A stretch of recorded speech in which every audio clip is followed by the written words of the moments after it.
Assalamualaikum warahmatullahi wabarakatuh, Bapak dan Ibu, teman-teman semuanya.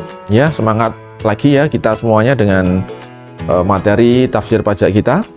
Kali ini kita akan mengakhiri pasal 9 ayat 1. Ya, tentang biaya-biaya apa saja yang tidak diperkenankan oleh aturan pajak untuk menjadi pengurang penghasilan, yang harus dikoreksi. Ya, kita akan sampai di penghujung ya, penghujung kita akan mulai dari huruf H ya. Kemarin kita sudah bahas tentang harta hibahan ya, tentang bantuan atau sumbangan dan yang sebelumnya lagi ya. Sekarang kita masuk ke pajak penghasilan. Pajak penghasilan.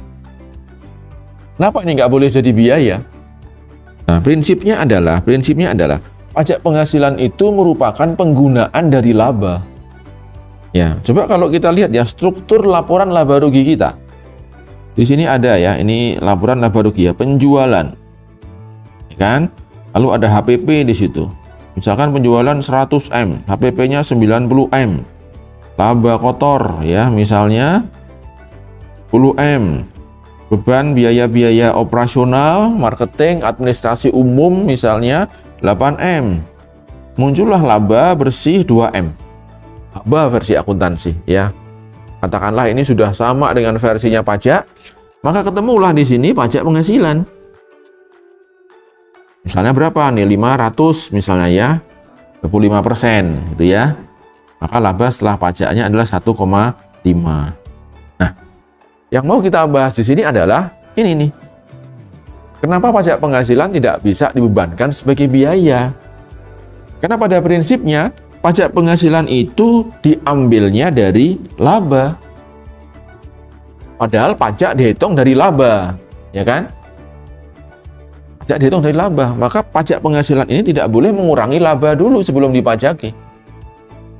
Ya, sehingga ini pajak penghasilan tidak bisa menjadi biaya. Sehingga kalau kita menjurnal sebuah transaksi mengeluarkan pajak penghasilan ini, maka jurnalnya bukan biaya pajak penghasilan, tetapi masuknya ke laba ditahan ya, laba ditahan, kreditnya bank atau kas gitu ya. Nah, ini sebesar 500 juta. Bukan biaya PPh ya, pada kas 500. Bukan seperti ini jurnalnya ya. Tapi yang seperti ini ya, maka dia akan membebani kumpulan dari laba-laba itu.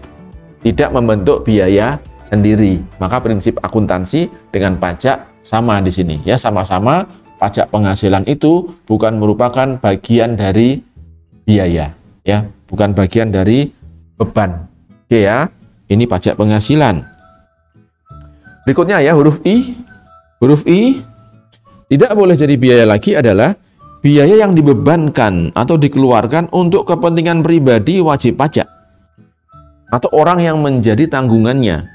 Ini khusus untuk wajib pajak orang pribadi ya, yang membuat pembukuan. Pengeluarannya tidak boleh untuk kepentingan dia sendiri. Termasuk contohnya yang kemarin kita bahas adalah premi asuransi yang dibayarkan untuk kepentingan dia sendiri. Nah, ini juga ada kepentingan, misalnya dia jalan-jalan ya ke luar negeri misalnya, pakai biaya perusahaan, masuk ke laporan laba rugi, ini nggak boleh jadi biaya ya.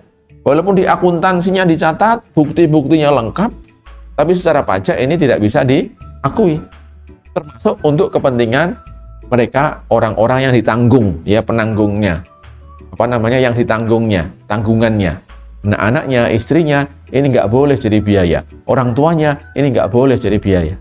Ya, simpel ya kalau ini ya. Ini khusus untuk orang pribadi yang membuat pembukuan.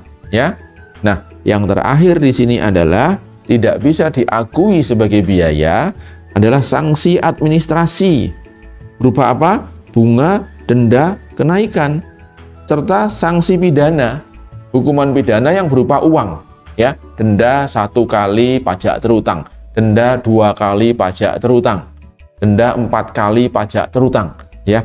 Ini semuanya tidak bisa jadi biaya kalau terkait dengan apa? Berkenaan dengan pelaksanaan undang-undang di bidang pajak.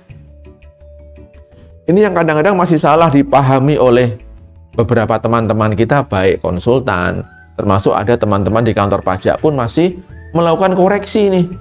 Misalnya kejadian begini, belum lama ada sebuah bank. Perbankan itu setiap bulan harus membuat laporan publikasi ke OJK setiap bulannya. Begitu terlambat dia kena denda 1 juta. Terlambat 1 hari 1 juta dia di situ. Nah, ada bank yang 5 bulan terlambat, maka di laporan laba rugi itu muncul biaya denda keterlambatan OJK 5 juta. Ya. Nah, oleh kantor pajak, oh ini ada denda administrasi ini 5 juta, koreksi di situ. Nah, ini nggak boleh, ya. Yang bisa dikoreksi harus kita ingat berkenaan dengan pelaksanaan undang-undang pajak saja. Kalau undang-undang perbankan nggak boleh dikoreksi, ya. Kalau untuk pajak daerah dendanya nggak boleh dikoreksi, ya. Karena biaya pajak daerahnya sendiri itu boleh jadi biaya, ya. Itu ya. Jadi tidak semua denda administrasi itu bisa dilakukan koreksi fiskal, hanya yang berkaitan dengan pelaksanaan kewajiban di bidang perpajakan. Ya, demikian kita akhiri pasal 9 ayat 1, sampai ketemu di pasal-pasal berikutnya. Assalamualaikum warahmatullahi wabarakatuh.